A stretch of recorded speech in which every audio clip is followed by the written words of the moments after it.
Hello, everyone, and welcome back to episode 3 of 1998 Represent. Today, we're going to be talking about Need for Speed 3 Hot Pursuit. It was released in 1998. I believe it was released in the spring for PlayStation and later in the year in the fall for PC. I had, or still have, the PC version of the game. And the Need for Speed series, think I had first played Need for Speed on like maybe it was like Sega Saturn or something like that, and it was Need for Speed 2, and that was like a year or two before this. So I thought the series was cool, but one thing I thought was really cool with Need for Speed 3 was that it added in the police pursuit mode and allowed you to play as the police chasing down other vehicles. I believe the role reversal, if they want to call it that, as playing as police, was exclusive to the PC version of this game. And depending on which version of the game you got, whether it be PlayStation or PC, you would get different vehicles in each game. So there was a slight difference in the vehicles in the PlayStation version compared to the PC version, and I don't believe the PC version or the PlayStation version, sorry, had the police pursuit mode in the game. Um, just have some quick notes here about the game. So this is a great just arcade racer. It has various modes. So just like regular race, which is just a straight up race. Usually it's you and 7 other racers. You can do multiplayer as well, but you and 7 other racers, and you're trying to obviously get first place. I really like the car selection in this game. I kind of, in the later series of the Need for Speed games, I didn't love that some of these cars were no longer available, or they were using, like in the underground games, you're going from Lamborghinis and Aston Martins and like Jaguars in this game and a couple of the games after this to driving around in Honda Civics and cars like that. Kind of didn't care for that. I really preferred just more driving around in cars that you would probably most likely never get to drive yourself, or would also probably rarely ever see in real life. So kind of like having those more exotic cars as opposed to kind of, I guess, more common cars if you want to call them that. Um, like we said, the hot pursuit mode is where you are in the basic version of it.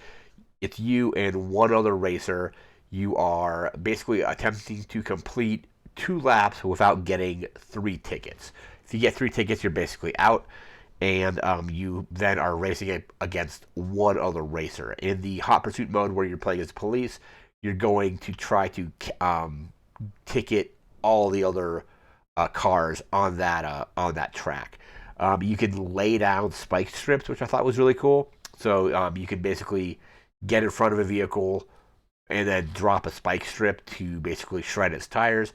One thing I thought was always fun was it was never really a good way to play the game, because I would just basically stay at the starting line and lay the spike strips across the road and wait for the cars to come back to use the spike strips.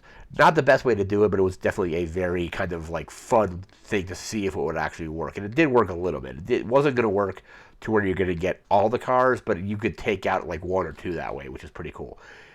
You would definitely have to wait a while in that game, though, because the laps, depending on what track you're on, the laps can be fairly long. Because usually most of the maps are large, and it's usually only, you're basically doing two laps. I believe you can change that up to be more laps if you want to do more.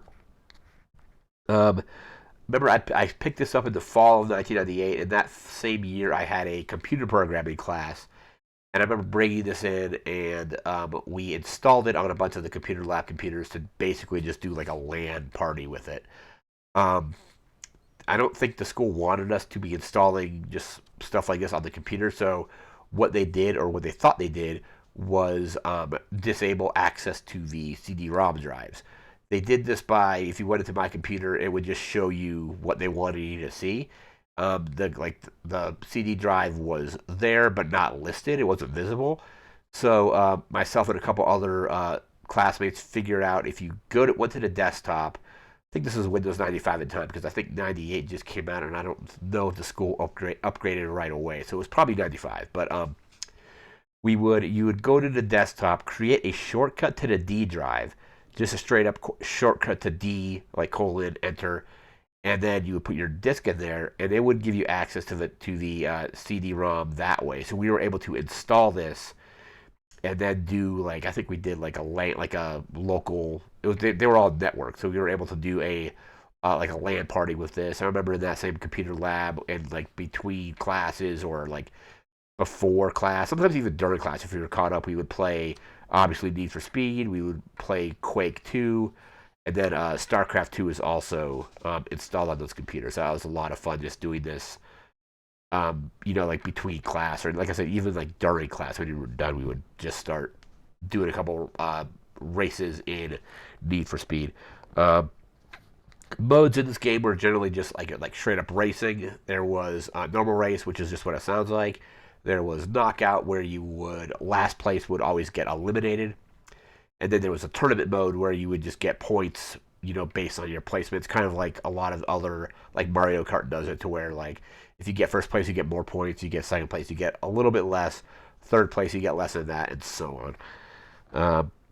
My favorite car in the game is probably the I like the Aston Martin, because at the time, like I said, like I was like related to last week, we were playing GoldenEye still, and James Bond would drive around, at least in Goldfinger, and the car showed up again in GoldenEye, of course, that's the DB5.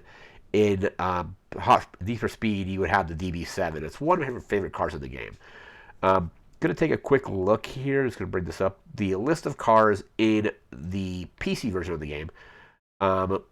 There are some that are like exclusive to the PC version. Some are the same cars as some of the PlayStation versions. But in this game, we have the '98 Indy Pace car. I think you get to get that. That's a Walmart exclusive. The version I have installed right now, which I think has some custom mods to it, is using all of the kind of DLC or additional cars that you could get. So the '98 Indy Pace car, that was a Walmart exclusive. That's in the game.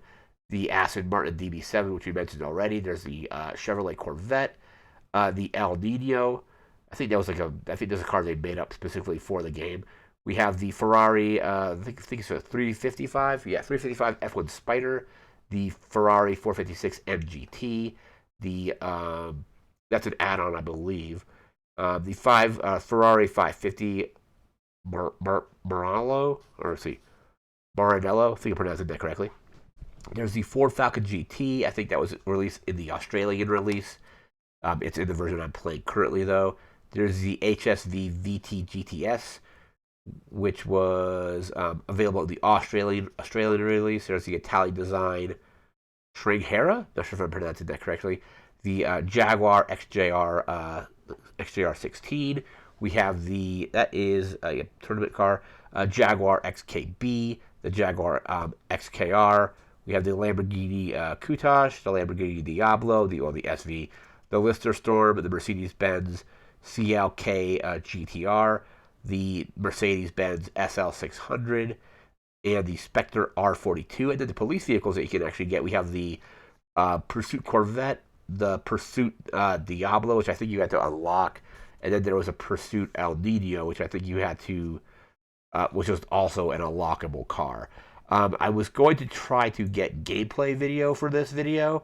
However, unfortunately, it ended up having to reboot my computer several times because OBS for some reason doesn't like Need for Speed 3. I have it set up.